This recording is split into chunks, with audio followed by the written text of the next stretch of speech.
Sir വട്ടിയൂർക്കാവിലാണ് താമസിക്കുന്നത്. Sorry, തിരുവനന്തപുരത്ത് കവടിയാറിലാണ് താമസിക്കുന്നത്. വട്ടിയൂർക്കാവ് നിയോജക മണ്ഡലത്തിൻ്റെ ഹൃദയഭാഗം എന്ന് വേണമെങ്കിൽ വിശേഷിപ്പിക്കാം. കവടിയാർ പാലസ് ഉണ്ട്, അതുപോലെ തന്നെ തൊട്ടടുത്ത് ഒരുപാട് സ്ഥാപനങ്ങളുണ്ട്. തിരുവനന്തപുരത്തിൻ്റെ ഒരു ഹൃദയഭാഗമാണല്ലോ. അപ്പോൾ വട്ടിയൂർക്കാവ് നിയോജക മണ്ഡലത്തിന് 3 സ്ഥാനാർത്ഥികളാണുള്ളത്. ഒന്ന് പിന്നെ ശ്രീലേഖ, DGP ആയിരുന്നല്ലോ ശ്രീലേഖ. അപ്പോൾ DGP എന്നുള്ളതിൽ നല്ല പേരെടുത്ത DGP ആണ്. ഒരു അഴിമതി ആരോപണം വന്നിട്ടില്ല. പിൽക്കാലത്ത് വന്ന DGPമാർ കാശ് ചോദിച്ച് വാങ്ങിക്കുന്ന ആളുകൾ പോലും ഉണ്ടായിരുന്നതായിട്ട് നമ്മൾ കേട്ടിട്ടുണ്ട്. കാശിന് കൊള്ളാത്ത വലിയ കുഴപ്പക്കാരായ DGPമാരും കേരളം കണ്ടിട്ടുണ്ട്. പക്ഷേ ഒരു കുഴപ്പമില്ലാതെ വളരെ ഭംഗിയായിട്ട് ഏൽപ്പിച്ച ജോലി ചെയ്ത നല്ലൊരു പോലീസ് ഓഫീസറാണ്. നിർഭയം നിഷ്പക്ഷമായി ഒക്കെ തീരുമാനമെടുക്കാൻ കഴിഞ്ഞൊരു പോലീസ് ഓഫീസർ എന്നുള്ള നിലയിലാണ് ശ്രീലേഖയെ പൊതുസമൂഹം മനസ്സിലാക്കിയിട്ടുള്ളത്. ശ്രീലേഖയാണ് BJPയുടെ സ്ഥാനാർത്ഥി. വട്ടിയൂർക്കാവിനെ പ്രതിനിധീകരിച്ച് സ്ഥിരമായി വട്ടിയൂർക്കാവിനെ ഇങ്ങനെ കൃത്യമായി കൈകാര്യം ചെയ്തുകൊണ്ടിരുന്ന ആളാണ് K. മുരളീധരൻ. അപ്പോൾ മുരളീധരനെ വട്ടിയൂർക്കാവിൽ നിറഞ്ഞു നിന്ന MLA ആയിരുന്നു. പക്ഷേ ഇപ്പോൾ മുരളീധരൻ ആ ബന്ധം ഒന്ന് മുറിഞ്ഞു പോയി തിരിച്ച് വന്നിരിക്കുകയാണ്.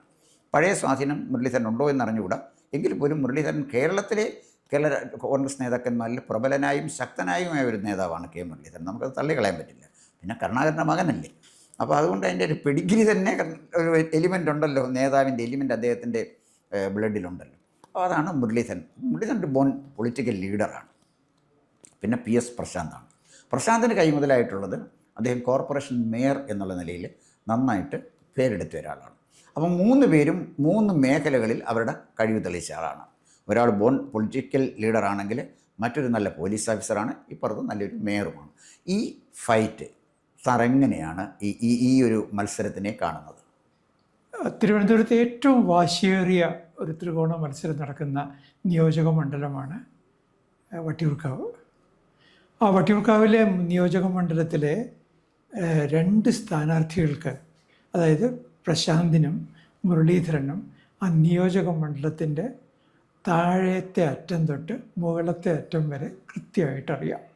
എന്ന് പറഞ്ഞാൽ അവിടെയുള്ള റെസിഡൻസ് അസോസിയേഷനുകളുടെ ഭാരവാഹികളെ അറിയാം. അവരുടെ പേരെടുത്ത് പറയുവാനുള്ള സ്വാതന്ത്ര്യം ഈ 2 സ്ഥാനാർത്ഥികൾക്കും ഉണ്ട്. VK പ്രശാന്തിനുമുണ്ട്, മുരളീധരനുമുണ്ട്. പക്ഷേ മുരളീധരനെ പറ്റിയുള്ള ഒരു പരാതി എന്താണെന്ന് പറഞ്ഞാൽ, അദ്ദേഹം വട്ടിയൂർക്കാവുകാരെ ഇങ്ങനെ ജനപിന്തുണയോടുകൂടി തിരഞ്ഞെടുത്തുവെങ്കിലും വട്ടിയൂർക്കാവുകാരെ ഒരു ഘട്ടം എത്തിയപ്പോൾ ഉപേക്ഷിച്ചിട്ട് പോയി എന്ന് പറയുന്ന ഒരു ഇതുണ്ട്. അത് ഇത്തരം പ്രാദേശിക വികാരങ്ങൾക്കൊക്കെ തിരുവനന്തപുരത്ത് ഞാൻ പറഞ്ഞില്ലേ, ഒരു ക്ലാൻ സ്പിരിറ്റ് ഒക്കെ ഉള്ള ഒരു പ്രദേശമാണ് തിരുവനന്തപുരം. അതുകൊണ്ട് തന്നെ അതൊക്കെ ഉണ്ട് താനും. അങ്ങനെയാണെങ്കിലും ഈ മുരളീധരന് വളരെ പെട്ടെന്ന് ആ ഒരു അകൽച്ചയെ അല്ലെങ്കിൽ ഒരു ബ്രിഡ്ജ് കെട്ടാനായിട്ട്, പാലം കെട്ടാനായിട്ട് ശ്രമിച്ചുകൊണ്ടിരിക്കുകയാണ്. അതിൽ അദ്ദേഹം ആ വഴിക്ക് മുമ്പോട്ട് പോവുകയാണ്. പ്രശാന്തിനെ സംബന്ധിച്ചിടത്തോളം ഈ നേരത്തെ ഇവിടെ സൂചിപ്പിച്ചതുപോലെ മേയർ എന്ന നിലയിൽ അതുവരെ നമ്മൾ പ്രശാന്തിനെ കേട്ടിട്ടില്ലാത്ത ഒരാൾ, താരതമ്യേന യുവാവായിട്ടുള്ള ഒരാൾ, അഭിഭാഷകനായിട്ടുള്ള ഒരാൾ, അയാൾ വരുന്നു. പെട്ടെന്ന് അയാളിൽ ഏൽപ്പിച്ച ജോലി അയാളൊരുവിധം സ്തുത്യർഹമായിട്ട് നടത്തുന്നു. ഒരു വ്യത്യാസവും ഇല്ലാണ്ട് എല്ലാ പ്രദേശങ്ങളോടും എല്ലാ വാർഡുകളോടും ഒരു പരിഗണന കാണിക്കുന്നു. അങ്ങനെയാണ് അത് വിജയിച്ചത്. പ്രത്യേകിച്ച് ആ കോവിഡ് കാലത്തുമൊക്കെ അയാളുടെ പ്രവർത്തനങ്ങളെപ്പറ്റി വളരെയധികം പ്രശംസയോടുകൂടി പറയുന്നവർ ഉണ്ട്. MLA എന്ന നിലയിലും അങ്ങനെ തന്നെയാണ്. ആ ഒരു തുല്യ പരിഗണനയോടുകൂടി എല്ലാവരുമായിട്ട് സംസാരിക്കുന്നുണ്ട്. എങ്കിലും ഭരണവിരുദ്ധ വികാരം എന്ന് പറയുന്ന ഒന്ന് ഇങ്ങനെ രൂപപ്പെട്ട് കഴിഞ്ഞിരിക്കുന്നു, പ്രത്യേകിച്ച് വട്ടിയൂർക്കാവിൽ. അത് പ്രശാന്തിന് എതിരായിട്ട് വരും. അതുപോലെ മുരളീധരൻ്റെ ഭാഗത്ത് എതിരായിട്ട് വരാൻ പോകുന്നത്, തിരുവനന്തപുരത്ത് പ്രത്യേകിച്ചും എതിരാൻ പോകുന്നത് UDF, ജമായത്തെ ഇസ്ലാമിയുടെയും അതുപോലെ SDPIയുടെയും പിന്തുണ സ്വീകരിക്കുന്നത് നമുക്ക് മനസ്സിലാവും. ഒരു പക്ഷേ അതിന് മുസ്ലിം ലീഗിൻ്റെ സമ്മർദ്ദം ഉണ്ടാവാം, അല്ലെങ്കിൽ ഈ മുസ്ലിം ലീഗിനെ പിണക്കാതിരിക്കുക എന്ന് പറയുന്നത് UDFൻ്റെ ഒരു പ്രധാന ദൗത്യമായിട്ടാണല്ലോ അവർ വിചാരിച്ചിരിക്കുന്നത്. പക്ഷേ അതിനെതിരായിട്ട് അതിശക്തമായ ഒരു വികാരവും രൂപപ്പെട്ട് കഴിഞ്ഞിരിക്കുന്നു. കേരള സംസ്ഥാനത്തിലെ പ്രധാനപ്പെട്ട വകുപ്പുകൾ ഒരു വിവേചനമില്ലാണ്ട് മുസ്ലിം ലീഗിന് ആണ് ഈ കഴിഞ്ഞ കാലങ്ങളിൽ UDF ഗവൺമെൻറ്റുകൾ കൊടുത്തിരുന്നത്.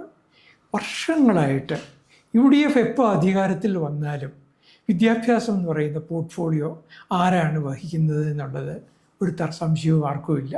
അത് മുസ്ലിം ലീഗിനായിരിക്കും. ഒന്ന് ആലോചിച്ച് നോക്കുക. അതുപോലെ സാമൂഹ്യക്ഷേമ വകുപ്പ്, വളരെ റവന്യൂവിൻ്റെ വലിയൊരു വിഭാഗം അങ്ങോട്ടേക്ക് പോകാറുണ്ട്. ആ വകുപ്പ് ആർക്കായിരിക്കും? അത് മുസ്ലിം ലീഗിനായിരിക്കും. PWD അതാർക്കായിരിക്കും? അത് മുസ്ലിം ലീഗിനായിരിക്കും. വ്യവസായ വകുപ്പ് അത് പിന്നെ മുസ്ലിം ലീഗിന് ആണ്. ഇപ്പോൾ പ്രധാനപ്പെട്ട വകുപ്പുകളെല്ലാം മുസ്ലിം ലീഗിന് പോകുന്നു. പകരം കോൺഗ്രസ്സിന് കിട്ടുന്ന വകുപ്പുകൾ എന്താണ്? എല്ലാവരും പരാതി പറയുന്ന ആരോഗ്യ വകുപ്പ്. എല്ലാവരുടെയും അന്നും ഇന്നും ആരോഗ്യ വകുപ്പ് എന്ന് പറയുന്നത് പൊതുജനങ്ങൾക്ക് അതിൻ്റെ അതൃപ്തികളെ അവർ അനുഭവിക്കുന്നവരാണ്. ആ ആരോഗ്യ വകുപ്പ് ആരായിരിക്കും? UDF സർക്കാർ വരുമ്പോൾ കോൺഗ്രസ് ആയിരിക്കും ആ ചുമതല ഏറ്റെടുക്കുന്നത്. ഇതുപോലെയുള്ള പിന്നെ ഹോം ഡിപ്പാർട്ട്മെൻറ്റ് അല്ലെങ്കിൽ പിന്നെ പ്രധാനപ്പെട്ട കക്ഷി എന്ന നിലയിൽ കോൺഗ്രസിൻ്റെ കയ്യിൽ ഉണ്ടാവും. അതല്ലാതെ ഈ പ്രധാനപ്പെട്ട വകുപ്പുകൾ ഈ ഘടകകക്ഷിക്ക് കൊടുക്കുകയാണ്. എന്താണ് മുസ്ലിം ലീഗിൻ്റെ ഒരു പരിമിതി, പോരായ്മ? അവർ വാസ്തവത്തിൽ ഞാനവരെ വർഗീയമായ പാർട്ടി എന്ന് പറയുന്നതിനേക്കാൾ ഉപരി ഞാനവരെ പറയുന്നത് ഒരു പ്രാദേശിക പാർട്ടിയാണ്. അവർക്ക് മലബാർ ഭാഗത്താണ് കാര്യമായ ഫോളോവിങ് ഉള്ളത്. പ്രധാനമായിട്ടും മലപ്പുറം ജില്ലയിൽ, അതുപോലെ കോഴിക്കോട് ജില്ലയിൽ, പിന്നീട് കാസർഗോഡ് ജില്ലയിൽ. ഈ 3 ജില്ലകളാണ് അവർ ഒരു വകുപ്പ് ഭരിക്കുമ്പോൾ ഈ 3 ജില്ലകളിലെ വോട്ടർമാരെ കുറിച്ച് മാത്രമാണ് അവർ പ്രധാനമായിട്ട് ചിന്തിക്കുന്നത്. അല്ലാതെ കേരളത്തെ മൊത്തത്തിൽ കാണുന്ന മന്ത്രിമാരുണ്ടായിരുന്നു ലീഗിൽ. CH മുഹമ്മദ് കോയ. പക്ഷേ CH മുഹമ്മദ് കോയ കഴിഞ്ഞ് വന്ന ആ വിദ്യാഭ്യാസ മന്ത്രിമാരിൽ താരതമ്യേന ഭേദപ്പെട്ട ഒരു മുഹമ്മദ് ബഷീറിനെ ഞാൻ മറക്കുന്നില്ല. പക്ഷേ ബാക്കിയുള്ള അബ്ദുൾ റബ്ബ് ഒന്ന് ആലോചിച്ച് നോക്കൂ. നാലകത്ത് സൂപ്പി ദയനീയമായ പരാജയമായിരുന്നു.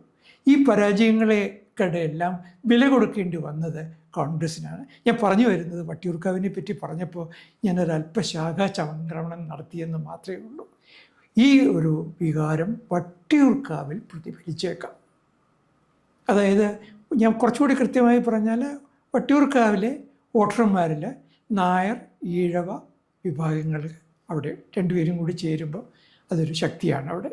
അപ്പോൾ അവരെ സംബന്ധിച്ചിടത്തോളം ഞങ്ങൾ ഒരു UDF സ്ഥാനാർത്ഥിയെ ജയിപ്പിക്കുകയാണെങ്കിൽ ഇത് അവസാനം അതിൻ്റെ ആത്യന്തികമായ പ്രയോജനം ലഭിക്കുക എന്ന് പറയുന്നത് അത് മുരളീധരനാണോ അതോ വിദ്യാഭ്യാസ വകുപ്പ് ഭരിക്കാൻ പോകുന്ന മന്ത്രിക്കാണോ എന്ന് മാത്രമല്ല, ഈ SDPIയെ പറ്റിയും ജമായത്തെ ഇസ്ലാമിയെയും ന്യായീകരിക്കുകയാണ് ചെയ്തത്. അവരുടെ പിന്തുണ മുമ്പ് ഇടതുപക്ഷവും വാങ്ങിച്ചിട്ടുണ്ട് എന്ന് പറഞ്ഞാൽ നമുക്ക് മനസ്സിലാവും. ഇടതുപക്ഷവും വാങ്ങിച്ചിട്ടുണ്ടെന്നല്ല പറഞ്ഞത്. അവരിപ്പോൾ പിന്നെ മതേതര അവരുടെ കാഴ്ചപ്പാടിൽ നിന്ന് മാറിയിട്ടുണ്ട്. ജമായത്തെ ഇസ്ലാമിയുടെ ഭരണഘടന വായിച്ചിട്ടുള്ളവർക്ക് അങ്ങനെ പറയാൻ കഴിയില്ല. ബംഗ്ലാദേശിലെ ജമായത്തെ ഇസ്ലാമി എന്താണ് ചെയ്തതെന്നുള്ളത് ഇന്ന് പത്രവാർത്തകളിൽ കൂടി ഓരോ മലയാളിക്കും അറിയാം. കാശ്മീരിലെ ജമായത്തെ ഇസ്ലാമി എന്താണ് ചെയ്തുകൊണ്ടിരിക്കുന്നതെന്ന് ഞാനൊരു 15 ദിവസം തുടർച്ചയായിട്ട് കാശ്മീരിൽ ഒരു പഠനയാത്ര നടത്തിയ ആളാണ്. എനിക്ക് നന്നായിട്ട് അറിയാൻ പറ്റും. അപ്പോൾ അതിന് ചിലപ്പോൾ ഒരു വില വട്ടിയൂർക്കാവിൽ കൊടുക്കേണ്ടി വന്നേക്കാം. ഇതാണ് എനിക്ക് അവിടുത്തെ തിരഞ്ഞെടുപ്പിനെ പറ്റി. ഇനി ഞാൻ ശ്രീലേഖയെ പറ്റി പറയാം. ശ്രീലേഖ ഒരു നല്ല IPS ഓഫീസറായിരുന്നു. അവർ വളരെ ബോൾഡാണ്. മാത്രമല്ല കമ്മ്യൂണിക്കേഷൻ സ്കില്ലുള്ള ആവശ്യത്തിനുള്ള ആളാണ്. എന്ന് മാത്രമല്ല പോലീസിലെ ഉദ്യോഗം എന്ന് പറയുന്നത് മറ്റ് കാര്യങ്ങൾക്ക് ദുർവിനിയോഗം ചെയ്ത ആളല്ല.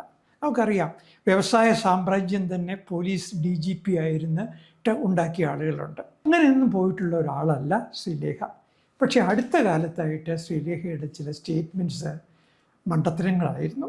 ഇപ്പോൾ ഉദാഹരണത്തിന് കോർപ്പറേഷനിലെ മേയർ സ്ഥാനാർത്ഥിയായിട്ട് അവരെ പരിഗണിക്കും എന്ന് അവർ ധരിച്ചിരുന്നു.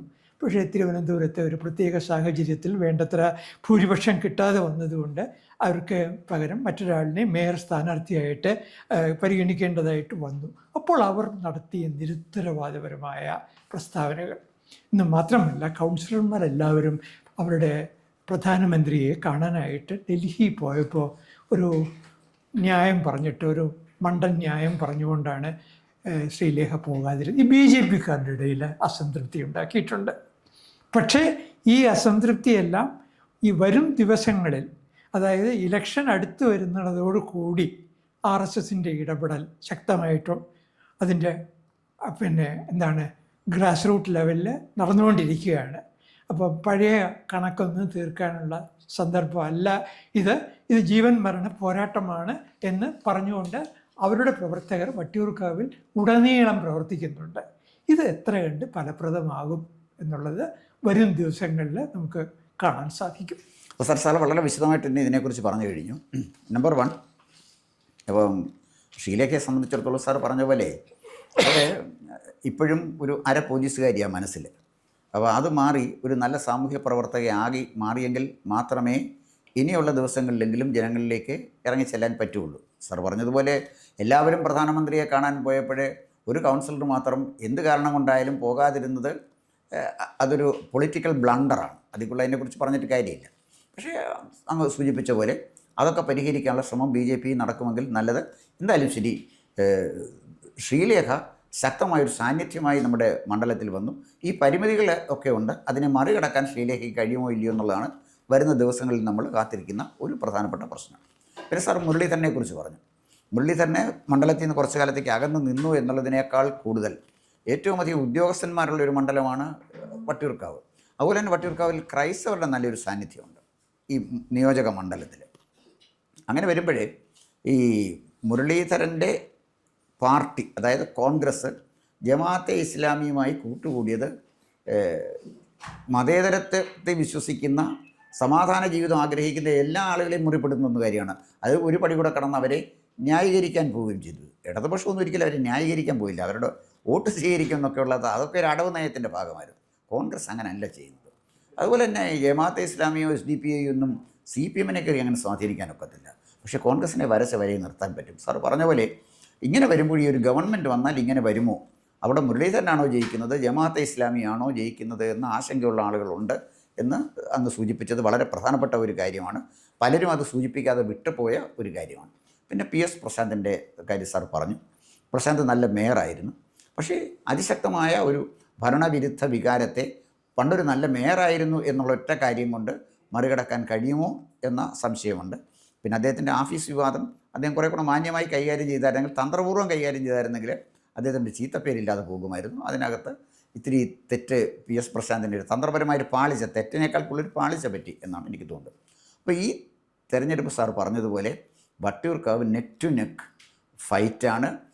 3 സ്ഥാനാർത്ഥികൾക്കും അവരുടെ ശക്തിയും ദൗർബല്യവും ഉണ്ട്. അപ്പോൾ നമുക്ക് കാത്തിരിക്കാം ആരെയാണ് ജനങ്ങൾ തിരഞ്ഞെടുക്കുന്നത്. വട്ടിയൂർക്കാവിൻ്റെ തിരഞ്ഞെടുപ്പ് ഫലം എന്ന് പറയുന്നത് ഒരു കേരളത്തിൻ്റെ ഒരു ദിശാസൂചനയായിട്ട് വരാൻ സാധ്യത. ഇത്തവണ വാസ്തവത്തിൽ തിരുവനന്തപുരത്തുകാരെങ്കിലും ഏറ്റവും കൗതുകത്തോടെ താല്പര്യത്തോടെ നോക്കുന്നത് വട്ടിയൂർക്കാവിലെ ഇലക്ഷനെയാണ്. Okay sir. കൂടുതൽ വാർത്തകളും വിശേഷങ്ങളും നേരിട്ട് ലഭിക്കാൻ ജനങ്ങളിൽ നിന്ന് ജനങ്ങളിലേക്ക് ജനഭൂമി ന്യൂസ് സബ്സ്ക്രൈബ് ചെയ്യൂ. ബെൽ ബട്ടൺ അമർത്താനും മറക്കരുത്.